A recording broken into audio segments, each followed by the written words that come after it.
What's up, everybody? It's James Keller once again, and this time I'm sitting with the one and only Shawn Roe. What's up, Shawn? How you doing today? How you doing? So, let's talk about who you are, right? You're from Ohio. The Ohioans. Yeah. Like, I give these guys grief about being from Ohio all the time. And, like, I don't have nothing against Ohio, but I do have something against Ohio drivers. But that's a completely different argument there, man. How you doing today? You doing good? Can't complain. So, let's talk about when you started playing guitar. Oof. I was about 15, 16 years old. My uncle was throwing an old acoustic out. I was like, I want that. Yeah. I don't know how to play it, but I want it. And so you picked it up and he showed you how to play, or you just kind of No. First song I played was Play That Funky Music. Oh, Jesus. Okay. Yeah, I know. And, I got Rob Percy on my Facebook. I got him in my blood. Yeah. Oh, that's right. You related to the guy. Oh, my Great goodness. uncle. Yeah. I forgot. But I remember my grandma coming over. I'm like, oh, listen to this. And it's probably the worst thing I've ever played on guitar. But I was so proud because I learned it on my own. Like, kind of looked it up and learned it. That year, I think for my birthday, I got my first electric guitar. And God bless my parents for being patient, cranking the amp all the way up as loud as it can go. Just making noise at that point. And progressed from there, played jazz band in high school, and just jammed. Now, prior to meeting you at the haunted house, at Wells Township Haunted House, where we officially kind of met, but we met. You reminded me of it because I didn't think about it. I didn't realize, but we met way before that. You were still in high school, if I'm not mistaken, and that had been about 2 years before I actually met you. Yeah, and you was playing guitar in a band called Vanilla Sounding Chocolate. Yeah. So tell me about that. I just dabbled around. They ended up starting out as co-workers, became good friends, and they were like, yeah, we're starting this band. I'm like, I'll be there. Yeah. And kind of hung around, got a spot. And I judged you, did I not? Yeah, you did. Yeah. Faintly remember that. The only thing I really remember, Chaos killed one. Yeah. And Birthday horse. The birthday horse, yeah, because the guy didn't know who was judging, mocked a seizure and put it out to it and whatever in his mouth and started. I was like, I forget his name. I forget too, but I remember the people walking up to me afterwards. Some people were like, "Good for you for standing up for that. That was sickening." And then the guys in the band's like, "I don't know why you did that. It's part of the art." And I'm like, "Get the yeah, let's have a seizure." Yeah.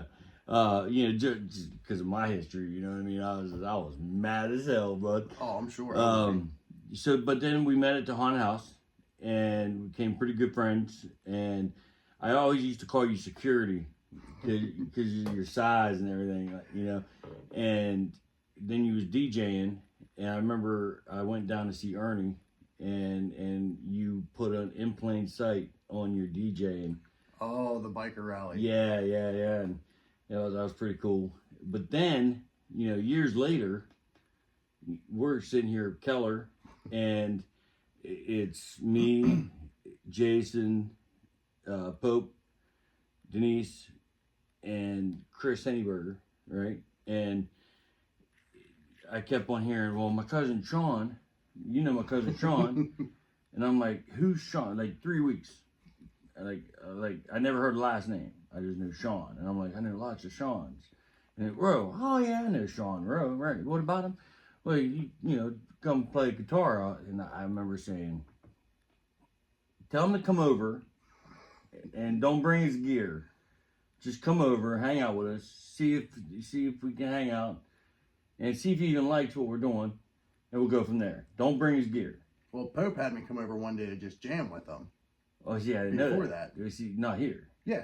Oh, okay, well, I'm talking about the first time I saw you here. And So I told him, tell Shawn, don't bring his gear, just come over and hang out with us. So I go and I pick up Chris, and he was having a bad day as it was.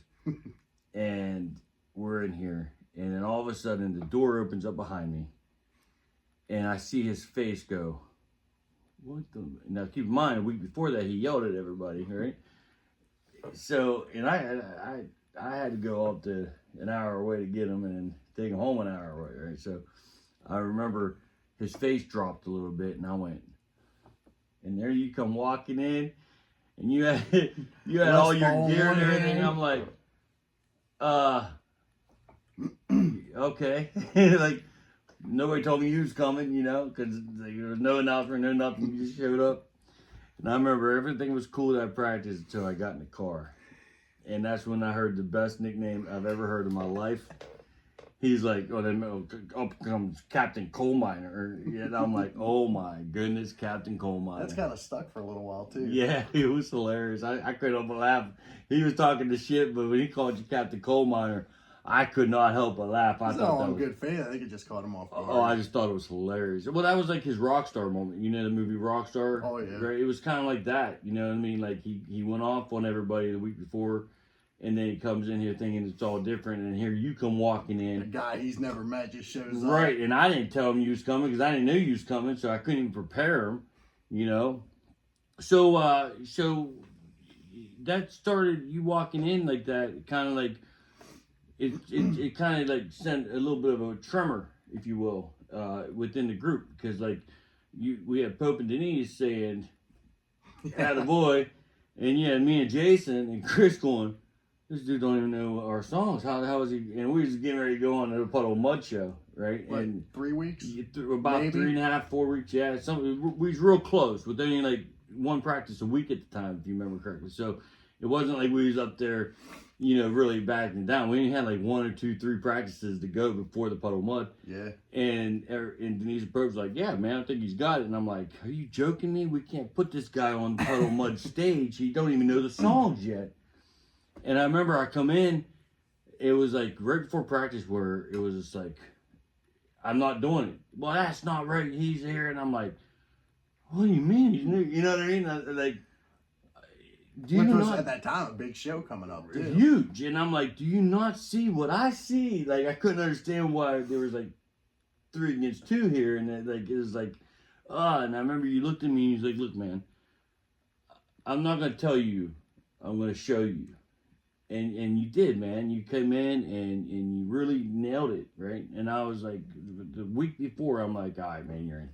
You know, you're doing the show because it worked so well, you know. And what I liked about it is the day of the show, you did something that nobody's ever done in the whole 20 plus years I've been doing this. On the steps backing out from the stage. Yeah, what you remember what you said? Oh yeah. I thanked you for the opportunity and explained to you, you know, it meant a lot because you had everything to lose and nothing to gain by having me up there, and just really appreciative. And you know, shook I my stand hand. by that, And I was just like, man, I'm so glad I stuck with this guy, you know, because like it was like a level of respect of people, you know, I don't think I've ever felt before, like being, you know, in the band like this. I mean, it's well earned, you know what I mean? And I stand by that. You had everything to lose and nothing to gain by that. You know, you had a guitarist that knew all the music. You had a guitarist that, you know, wrote some of it, and yeah, here I come in. Well, I think it was a good fit, and you know, so then you know, a couple weeks later, you know, we're in deep, you know, and then all of a sudden, you know, my dad's funeral, you know, we played that. Denise and I actually talked about that in her interview about the funeral, and it was like, you know, that was a hard time for me to get on there, and I didn't publicly say thank you to anybody, you know, that was on the stage with me. I thanked the guys that helped me get in the studio, Right. to, you know, and only because my father was able to hear his song Father Said before he died. As a matter of fact, that was the last song he heard in the hospital right before he lost the ability to, you know, comprehend everything. And so I was thanking him for that, and so, you know, but I never had a chance to thank everybody. So I guess I'm thanking everybody right now in front of everybody. But after that show, there was another turn. We had a new drummer come in, right? You know, Sydney. We parted ways with Pope. We had Sydney come in, and we played the Shinkston show. That was the first one, right? Show. That was a fun show. Like Very hot, very long day. It was very about fun. 3 degrees less than hell outside, and we did that show. We talked about this in the other video about how the outside sound sounded phenomenal, but the stage sound was like ugh, right. But we got through it. Out. Yeah, but we got through it, you know. And then we did Haunted House was to follow. the Haunted House. Okay, no, not the Haunted House yet. We did one more show before that. We did Killer's Confession before the Haunted House. Yeah, because remember, yeah, I'm pretty sure. Yeah, because Yeah, we had to have. Yeah. It was November. I was Right. sick. Yeah. So we did the Killer's Confession, and then we did October, right? But in between the Killer's Confession and the haunted house show, Chris and I had seen the last of our hanging out in the band kind of way. It was like the song wasn't like I knew it needed to be, and he yelled at me, and I was like, I'm done with this, let's just part ways. And I believe that was the last one of 2 practices before the haunted house show. 2 weeks before the haunted house show. Ugh. And I kind of stuck you with it. I kind of threw you into the fire, like literally, and you stood up and you did it. And we wrote Daydreaming. Then, which Daydreaming is going to be on our next album, by the way. I like it, and you'll hear it on March 28th. Yeah. So that's the history of how you became the guitarist, right? And then we did what was the next show we did? We did the November one at Mustangs. That's right. We did the Favor for Sid. Thanksgiving. Right.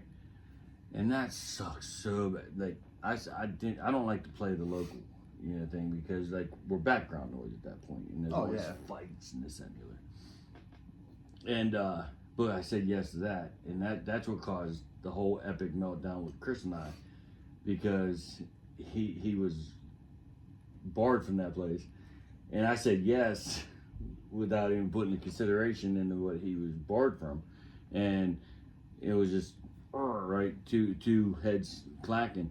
But we did that show, and everybody was sick. Like, you were sick, Jason was sick, but then you got real sick. Tell me about that.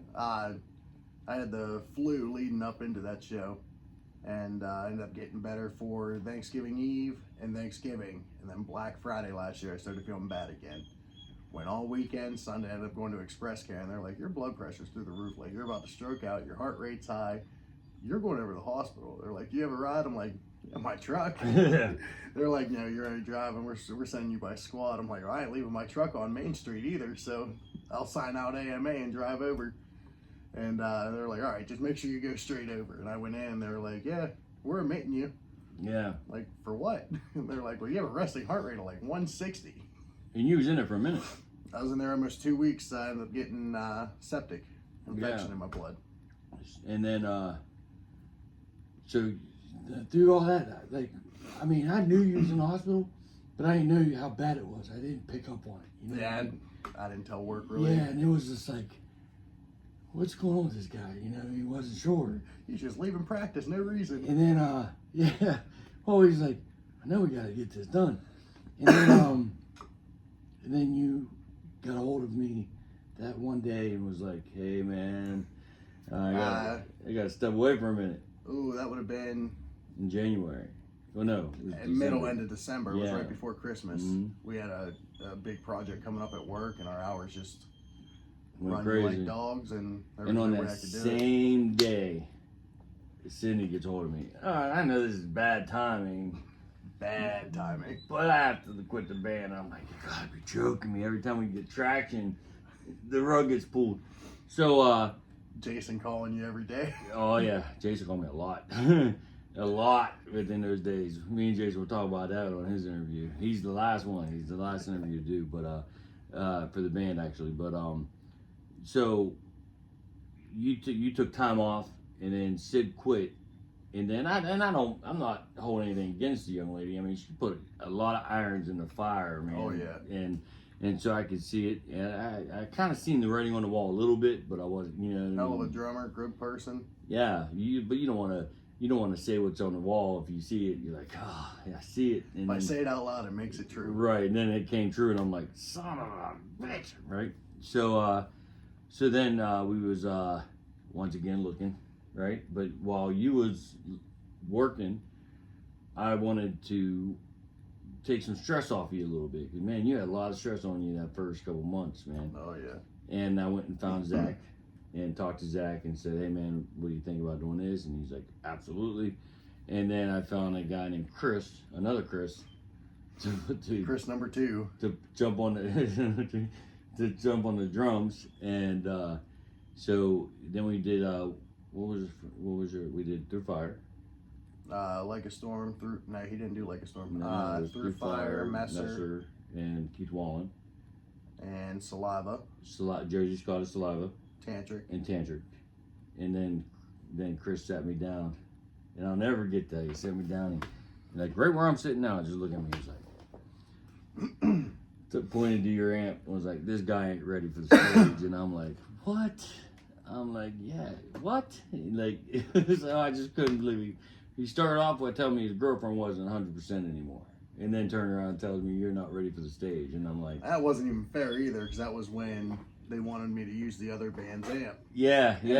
Now I mean my pedal was getting feedback, something I don't have an issue with. Went out of tune, yeah. And then I was like, active went out of tune actually. I mean, but what like could go wrong did go wrong. So I'm like, all right, man. So he's like, I'm not quitting. I just need a break. I'm like, all right, man. How much time? 2 weeks. All right, fine, 2 weeks. And then I'm thinking, Jason's like, he's quitting, man. And then you even said, I think he's quitting. I got this feeling he's quitting. I'm like, nah. And I saw the writing on the wall too, but I was just like, I'm not saying it. Because then he come in the group page. Remember, he's like, I'm not quitting. Then the 2 weeks came up. He's like, yeah, I quit. And I'm like, actually, I think the last time I saw him was the show we played. Yeah. Because I didn't get to talk to him after, and when he came and picked his stuff up, I didn't see him. Oh, yeah. That was the last time I saw him once. He'd come to pick up a drum head, a thing that he left here, and I just kind of was like, here you go. And he sent me some stuff he owed me, and yeah. that But was then, the end of it. So now we're back to searching for a drummer, and long and behold, Jeff Tomes says, you're like, I got a buddy, and I was like, what about the one guy that came in and filled in for your dad's show, played a couple songs with us? And yeah. You're like, well, don't tell anybody, but that's who it asshole, is. that's who it is. And everything's been going well. We had like Storm Show. That was his first show back.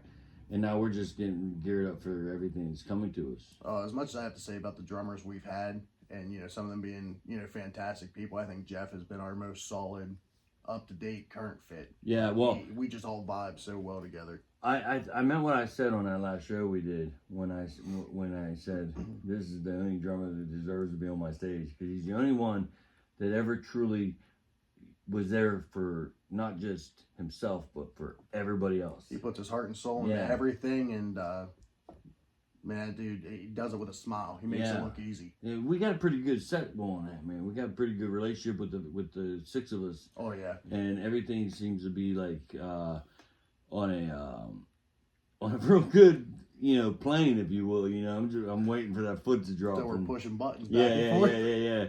So it's like one thing people like about us is the banter we have on stage. Oh Lord! Except for when you get mad at me. One time. He was pissed. He was mad as hell. I didn't even see it coming. I was caught up so off guard. I'm like, what? You're like, I'm not even mad you confronted me. I actually respect that you came up and said something. Yeah. So good times. What is it about this band that's different for you? That like, what is it that keeps you coming back? At the end of the day, I mean, it's a job, it's a business, but even further than that, it's another family. It's a family away from family. It's work without work.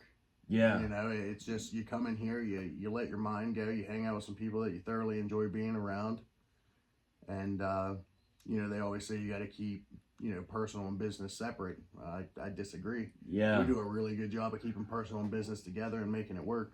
We have a very good connection, and it's like there's no ego here.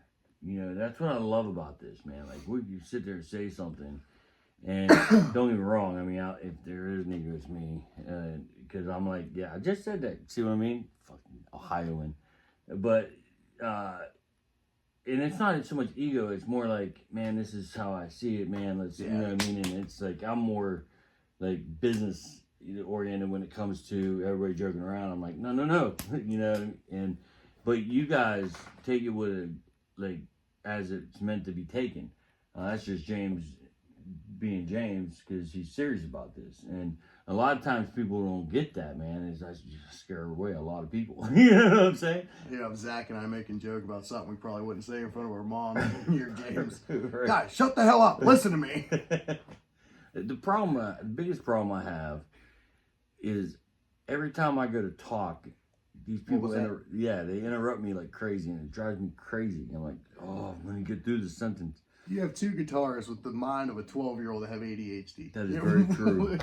This you younger put generation, this situation together. I did. I know. And sometimes I wonder what I was thinking, but but I'm happy I did. Like I said, it's a great thing. Now, when we got the March 28th show coming up, headline Hard Rock Cafe, and every time I think about it, I think about something you said to me in the garage downstairs.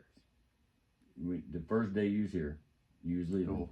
Me and you was in the garage talking for a good 10 minutes, 15 minutes, something like that. And you said something about you and your dad and how you looked at him.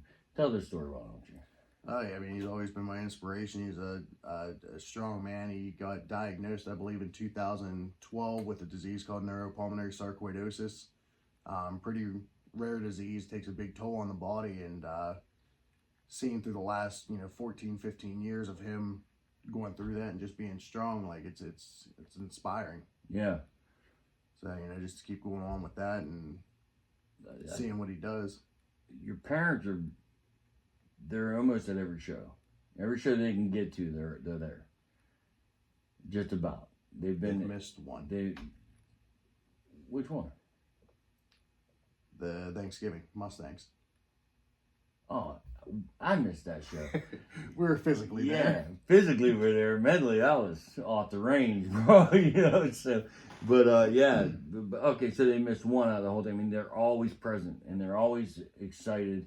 They always have a great attitude. They always welcome me with hugs, and I can't go wrong with that, and they're just like, which they're not huggers, so take that into consideration. Yeah, that's pretty cool. You know what I mean? I feel blessed. Like, I got them on their Facebook, and I told them a million times, dude, like I'm proud of you. I'm proud of like what you've overcome since you joined us, and how you're not just like, okay, I'm in the band, that's it. You know what I mean? I can tell that, you know what I mean? Because you can tell when somebody gets complacent. You know what I mean? So pride in what you do. Right, yeah. So, and they light up when they see you on stage, So I really like having them in the crowd. And, like, it's not very often in my way. Like, I've a lot of lineup, right? A lot of people in and out of the studio here. And I've never seen a family so devoted to one thing ever. Having a good support system makes it nice with our scheduling and band and work and this and that. Like, if it wasn't for my girlfriend and how supportive she is, my parents and how supportive they are, always trying to give a hand, do whatever they can for the band, for us, and it makes it nice. It makes it a lot of stress kind of just roll off your back and not deal with it. Yeah, and it's very welcoming, and I appreciate that more than you have any idea. I was going to ask you something, and I completely forgot. It was on my tongue. Now, you said something you shared a memory with me in that garage that day about concerts, about you and your dad and stuff like that. You want to share that? A couple of years ago, I took him to the Poison, Motley Crue, Def Leppard, and Joan Jett show. And I had been messing around with another band. It wasn't really anything serious, just kind of jamming. But at that same time, we went to that concert, and told my dad, I was like, give me 5 years, I'll be up on a stage, maybe not like that, grand stage, but I'll be up on a big stage. And, Dad being supportive, oh yeah, I can't wait to see it, in his mind, he's like, this guy's full of shit, Yeah. And it was 53 weeks later from that show that we played the Shinston show. And that stage was massive. Huge. That was a great stage. Oh my God, was that a great stage. Right. I wish I had that stage every time. Man. Oh, absolutely. Beautiful stage, dude. What, 40, 50 foot ceiling, probably 60 foot wide. I'm not sure if I like the stage more or behind the stage more. The that was just the buffet, the catering and everything. But it was so cool how they backed it up against that brick wall and everything. It was supposed to be there, As we're sitting there, it's like I'm just, I can't remember what I was eating. I'm sitting right next to Josie Scott, like just eating a hot dog, whatever. Yeah. Oh, that was a good show. It was when I brought him an unopened beer, and I learned not to bring Josie Scott an unopened beer anymore. Yeah, yeah. And then and what I liked about Josie was he remembered exactly who we were. A year later when we opened up for him a second time. Oh yeah. He knew exactly who we were. Yeah, he came up to me, shook my hand, and I'm like, "You're shaking. Let me shake your hand." Yeah. Just real down to earth guy, and we were talking about Mother's Day, and he ended up signing my mom's card, made it out to her, and everything. It was like without even asking, kind of thing. I signed your mom's card too. The whole band did. Yeah, they did. What did I say in that card? I said something funny. Can't remember what I said. I'm sorry, your son ruined your life. Did I say that? Is that what I wrote? I probably said I cried for you on this day. No, no, I don't know what I said. I forget what I said. I said something funny though.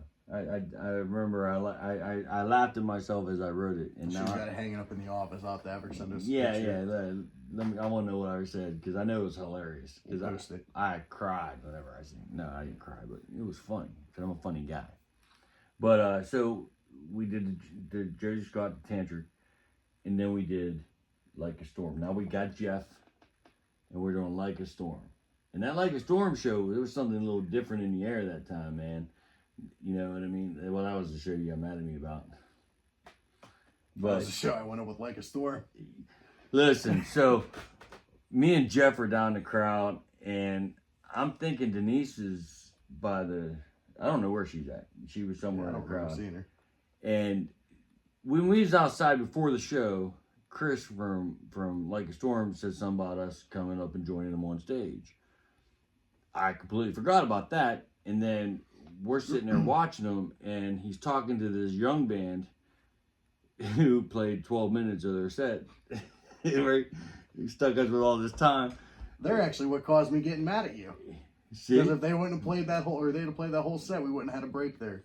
There you go. Because we was song, and next thing you know, the sound guy's like, yeah, they're done. What do you mean they're done? And then the promoter's like, oh, you're gonna have to fill in. You're gonna have to start early. 15, and I'm 20 like, minutes. oh, we wasn't ready for that. You know what I mean? Because like you gotta figure it out. Jeff this is his first show back. We had time down to the second. Yeah, we had time down to the millisecond, and then we ended up getting 15 more minutes. It's like and I hate to talk. I mean, you can't tell by this video. You can't tell by the interviews. You can't tell by just knowing me.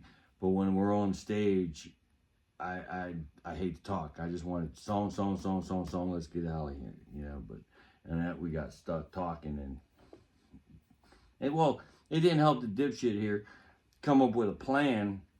Okay, this is what we're gonna do. This is what we're gonna do, and then forgot his own plan. Did you not hear about the ADHD part? Yeah, Right there? And I'm like, stop! What the hell are you doing? Yeah, I do remember. It was that a lot part. nicer than what the hell are you doing. We'll leave it at that. But what would I say? Oh yeah, so me and Jeff's in the audience, and he's talking to these two young kids from this band, and he got them up on stage, and we're watching them, and then all of a sudden, Shawn smiling from ear to ear. Just, mind you, these guys are 5'6", 140 pounds. you're big ass Shawn, just smiling like he wandered on stage, and it looked like, you ever see Mr. Bean when he's looking around trying to figure out where he's at? It's kind of like that confusion, and you're just all smiling, just happy to be there. I'm like, what's he doing? And I'm like, Jeff, what's he doing? He's like, I'm recording this. And then Zach showed up on, then there's Jason, and I'm like, oh my God, there's my guys right there. It was all of a sudden, funniest thing I ever saw in my life. It was hilarious. None of y'all knew what the hell you was doing. Yeah, by Usher. Yeah, but none of y'all. I know all the words and everything. Like, I can't tell you how many times I've karaoke'd that. Maybe sober, maybe not. And I'm fine. But they had no monitors on stage, and all I could hear was the drums. Like, man, I hope they didn't change the beat up. And then when I watched the video, I'm like, oh yeah, they changed it. Oh yeah, they changed a lot of it. And you were only supposed to do one thing. It was funny. It was by far the funniest I've ever laughed at a concert. Chris laughed, but he was like, that was one of the best times we've had up there, having bands come up and do that with us. That was fun. Yeah. So, we did Like a Storm. Like a Storm was awesome. It's always a pleasure with those guys. That was my second time with them. First with Dissension, then with Keller, and we're getting named in a lot of places that we're hearing about. You know what I mean, off and on, and in different locations that you wouldn't expect to hear about us, and you're hearing about us, which is a good thing. When Hugo from Tantric brought up last year's Summer of '99 cruise, yeah, you guys were talked about. Well, that's news to us. That's pretty cool. You know what I mean? And I wasn't gonna name that great on the video, but I guess we did that. But yeah. So that kind of stuff happens, and when you hear that our names being discussed here or whatever, it's like, all right, we got something happening. You know what I mean? And what's cool about Tantric, you brought Tantric up, is we opened up for them before, like in that Shingston gig. Yeah. But we didn't meet them because they stayed on the bus or whatever. They wasn't down with us at first. So by the time I left Shingston, I didn't even see Tantric, you know. So to be able to, you know, open up the second time with them and get to know them, you know, that was pretty cool, man. Oh, Hugo's hilarious. So what is your what's your goal here? You know, ride it out, go the distance, you know, make great music. At the end of the day, that's what we all want. You know, I'm all about writing good music, yes. Keep on growing, keep on showing, keep on doing. What would you say is your favorite thing about being in Keller? Like, what is your absolute, like, if you had to pick just one thing, absolute favorite thing, what is it? Stage presence. You'll understand, but there's a certain feeling when you get on stage that cannot be mimicked by any other act that you do.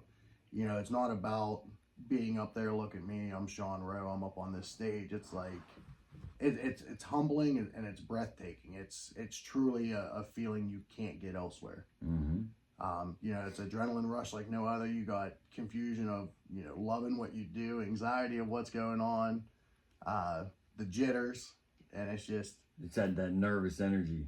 But it's a good nervous. Like, that's the only time in my life I can say I've been nervous for a good reason. Right. And I think that's going to be my favorite thing about it, is playing the shows. And I got to say, the worst part about being in the band is when that show's over. Yeah. Like, you know, you might have another show coming up soon, but it's not now. It's not today. Right. It's not tomorrow. It's, you know, it's impatiently waiting. Right. And you got all the selling of the tickets and promoting and then just... Then you get done and you're like, oh, finally it's done. Oh wait, gotta do it again. Okay. By the way, like, damn it, it's done. You know? Right. It's truly a humbling feeling that you just, nothing else in life can bring you. Yesterday, as I was interviewing Denise, we spoke about this energy, like, and it really popped for her on the Like a Storm show with Breed. How she said, you know, like I had told her, you know, this is how it is, and she's like, well, however, I don't feel it, you know what I mean? But then on that particular moment when Breed came in and she felt the energy of the crowd, she felt the energy of the band all at once, and she said she actually cried tears while she was playing the song because she felt that kinetic energy all at once, and she was moved by it. We just, like I said, we just spoke about this last night when I did her interview. What's the moment that hit you? Like, do you have one of those moments in mind where it actually you're like, holy shit, this is happening? As far as on stage or in general? On stage. It would have to be the Puddle of Mud show when we did the breakdown for Claim to Fame. Your first time? The first time. Yeah. It was just all like one of those like, oh shit, it's here. Don't screw it. It's 3 notes, Shawn. You know, and I'm like, here we go. And I did it, and it was like, it was blissful. Yeah, and there was a lot of people at that show. It wasn't a small show. Yeah, it wasn't a small show. That was a pretty... I mean, to stand on stage and, you know, not playing a show like that in a long time, you know, even anything close to that, to see the upper deck completely packed, everybody standing around looking at the floor and seeing it shoulder to shoulder, chest to chest, back to back. Butts to nuts. I wasn't going to say that far, but... I mean, to see how many people they can cram in that building, and the fact that they're all, like, the attention's on you. And it's not even about the attention aspect. It's just like you're bringing these people entertainment, joy. Right. Well, it is about the attention. See, that's... A lot of people, like, when I say this, they're like, okay, it's all about you. No, it's not all about me. People don't understand them. They're not grasping the concept of what I say. They're like, oh, you're too good to play local. It's not that I'm too good to play local. It's just that we spend a lot of time in the studio. We spend a lot of time writing these songs, rehearsing these songs, getting these songs tight. We have a lot of times where sometimes it don't jive and we're not seeing eye to eye and there's raised voices and we're like, come on, you've been here. It's like, You've done it with yourself. Yeah, I've done it with myself. Dude, I've been Well, I can't remember the words. I wrote the damn song. Right, exactly. And I get aggravated. You see me in the studio when we're recording, I get mad as hell at myself sometimes, It's just in this machine and just all kinds of, right? Well, so to go through all that and then to go sit in a local pub somewhere where nobody gives a shit whether you wrote the song or you're playing a cover song, if they haven't heard it on the radio a million times and they can't dance to it, then it's like they'd rather talk over you. And it's like, I'm nobody's background. I mean, I respect myself enough to know that I'm nobody's background, And what I like about the shows that we do with Drusky Entertainment, and even when going down to Shinkston, whatever, people wasn't down there just talking to one another. All eyes are on you. They're there to see a rock show. Yeah. That's why we're doing what we're doing, and that's why we present it the way we do, is because this is a rock show. This is a concert. Like, dude, I'll never forget my dad's funeral. My sister Carrie, she goes, "Do you think we could turn down just a little bit? Nobody can talk." I'm like, "No, it's a concert, man. I'm playing for pops, man. Dad want us to turn it up." Yeah, we're not turning it down, Like then, but that's the mentality. Nothing against my sister, you know what I mean? But that's the mentality a lot of people have. Oh, turn down so we can talk, instead of, hey, how about you just shut the fuck up and listen to what we wrote? You might feel something. You might, and these, and not to be ignorant or nothing, but that's just, that's unfortunately how I feel about things. Like I can't tell you how many times I've stepped off stage just opening up for a national act, right? And I'm nobody, I'm just some, smuck and weird, you know what I mean? And somebody walks up to me and they're like, "Man, I've been watching you. I've been listening to your song. I'm doing this, I'm going through this, my brother killed himself or my sister, whatever. You saved my life, man. Thank you." And for somebody to say that to me, it's like, oh, that's what made me become a musician, because somebody did that for me. Yeah. I'm not going to name call them out on there. Everybody knows who it is. You know what I mean? But it was like my mom got killed, and it was like I was alone in the world, and I tried to take a couple pills and drink whatever, and it was this guy's voice that got in my brain, you know what I mean, and jarred me alive. And then all of a sudden, now I'm watching this guy as a friend, right? After I met him, and he treated me as a brother, and he respect and love, and it's something I'm not used to being treated like, you know what I mean? Because everybody had their opinions of me, this, that, and the other. You know how it is. How many times you've been away from me and somebody's, Jay's got her, you know what I mean? People talk to you like you don't like me or something. I don't have enough phalanges to count. Right. So, but that's what music had done for me, right? And so that's what I want to provide for everybody else. There's, like I always say, I don't mind who's in the front row or second row or third row. I mind who's way in the back, who's there to have a good time, but is sitting there just like, existing. Yeah. And then I get up and and my goal is to reach them. And if I can reach them, it's great. So have you had a moment to where, other than that part with the on the Claim to Fame on Puddle Mud, have you had a moment of clarity where you've actually felt yourself connect to somebody you didn't know while on stage? I would have to say it's probably the same show, which we all know her name, our number one fan, is I heard a lot about Rachel. Yeah. I never got to meet her, never met her, before the show was setting up and, getting everything squared away. But it was like, as soon as she was there and I seen the look on her face, it was like, that's Rachel. That's our number one right there. And she's held true to it every day. And to know that, like, she reaches out to us, and like we've done a lot for her and her situations and things like that. Like, it's, once again, it's humbling. Yeah. That you can change somebody's mood. Sure. Just by picking up a guitar, just by laying some vocals down, playing the drums, whatever. Yeah. Like, that's uplifting. There's speaking of Rachel, there's a moment with my father and I, that I saw when it clicked, right? Like when I started all this 20-something years ago, my dad's like, don't quit your day job, James. And then I went to, you need to focus more on this, right? You don't worry about this band stuff. And then I went to, well, maybe you got something, or maybe you'll sell a song here or there, you know what I mean? And it just kept, elevating. It was when Rachel, came into our lives, right? And my dad actually watched her for the first time. And he was like, he goes, you know what, James? I finally understand what you're talking about. Because my dad used to say, and I'm point blank, he used to say, why don't you write something that I'm like, it's all about the message. He goes, nobody gives a shit about your message, It's always about the message. Right. And I'm like, but I got a message. He goes, nobody wants to hear it, you know what I mean?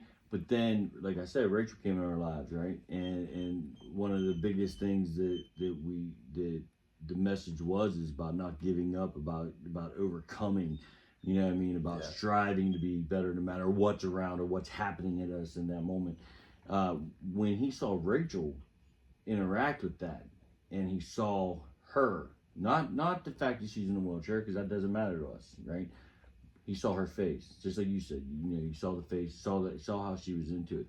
And my father looked at me. I'll never forget it, man. I was outside at the altar bar.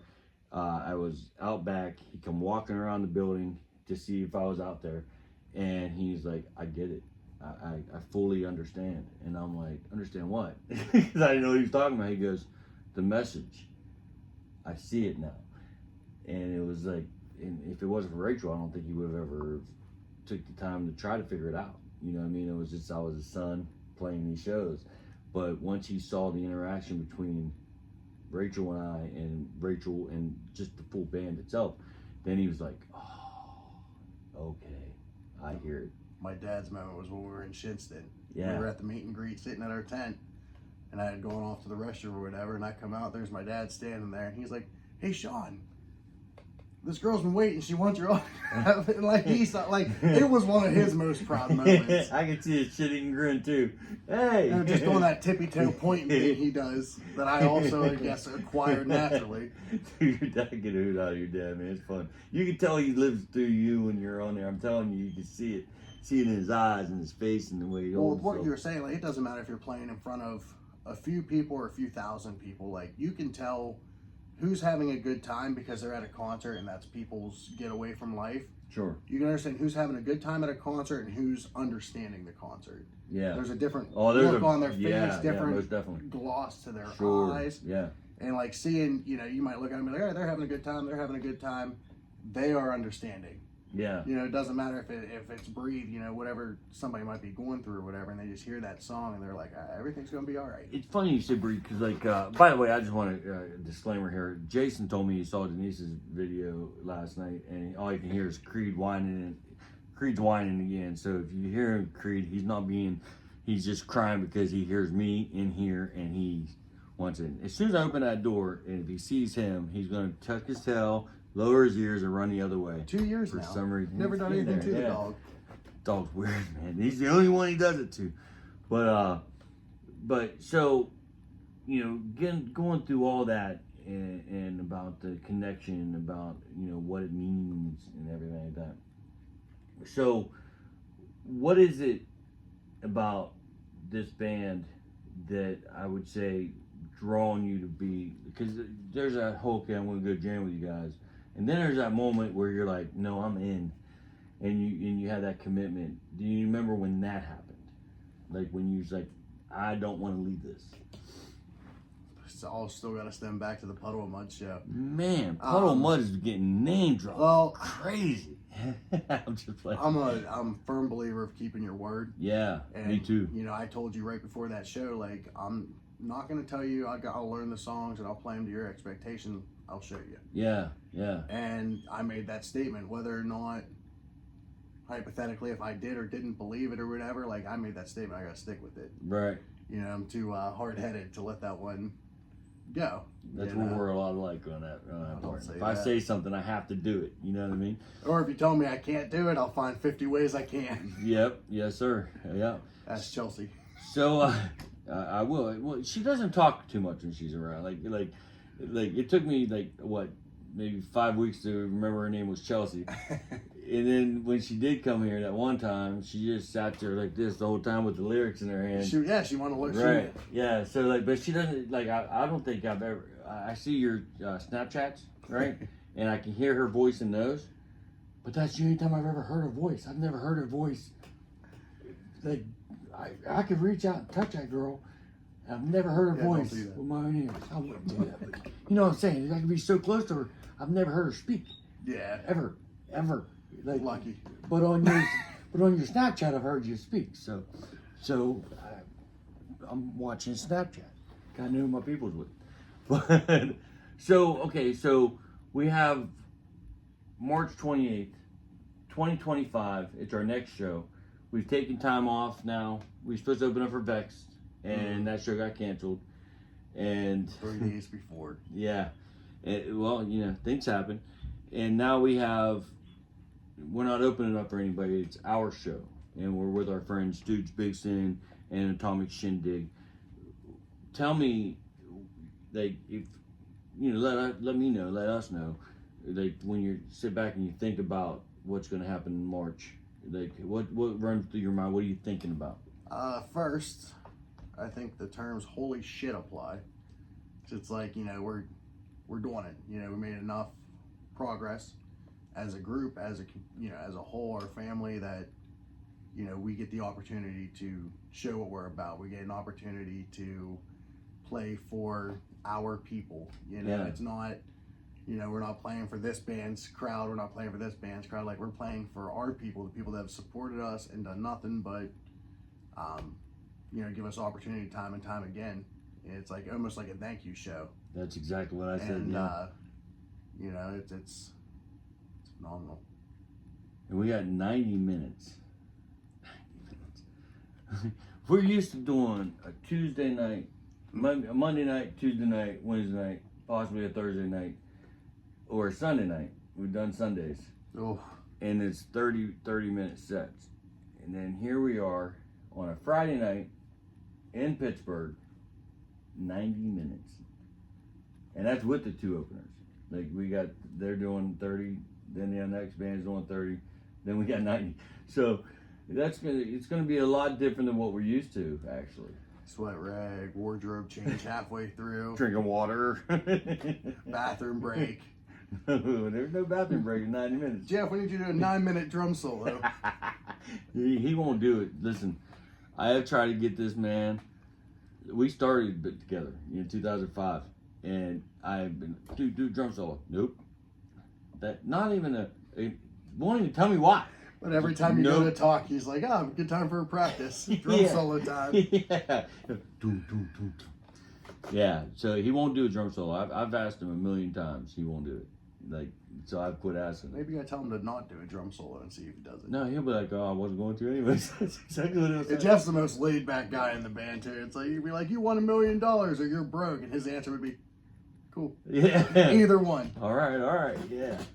But so, is there anything you want the fans to know about you that we haven't touched upon? I'm trying to appreciate every one of you.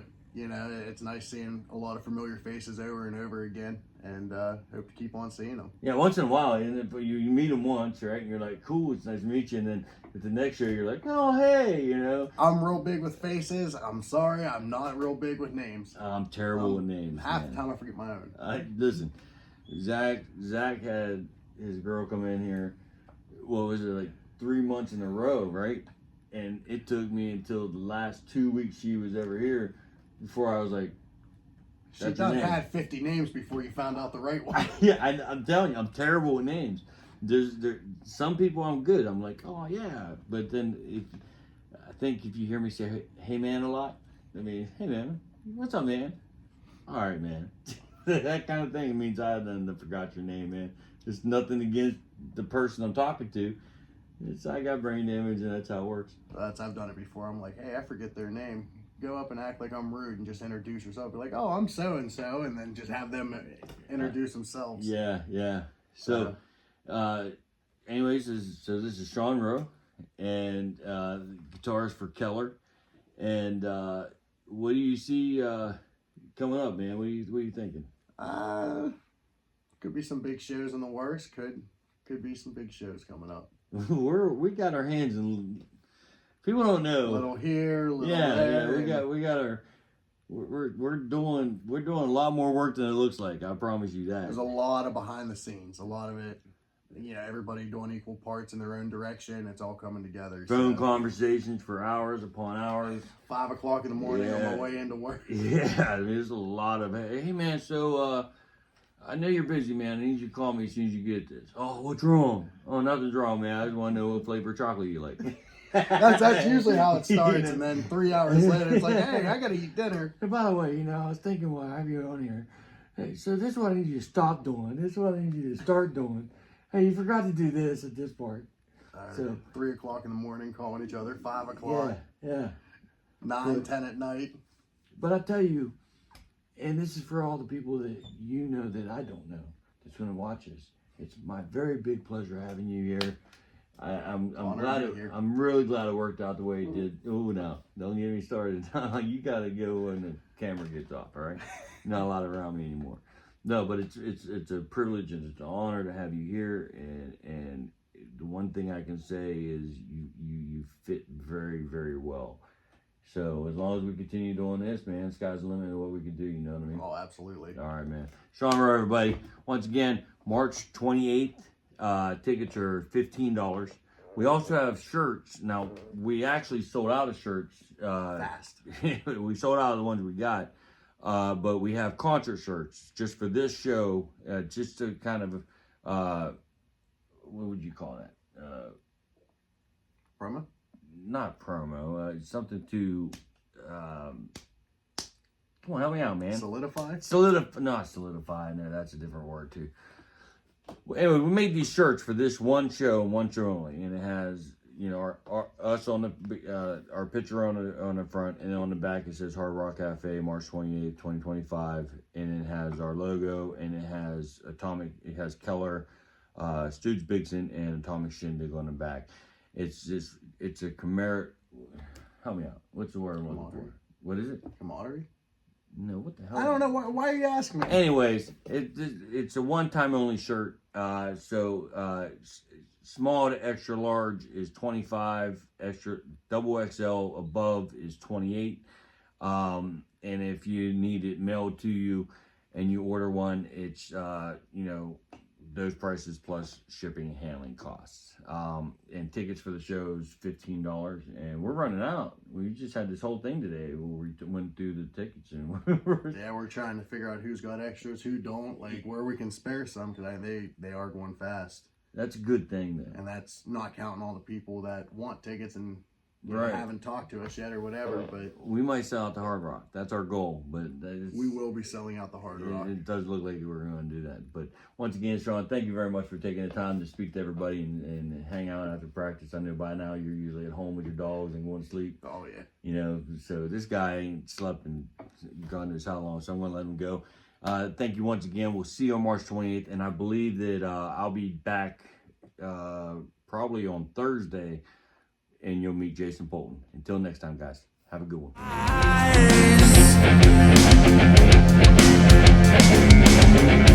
No one says it.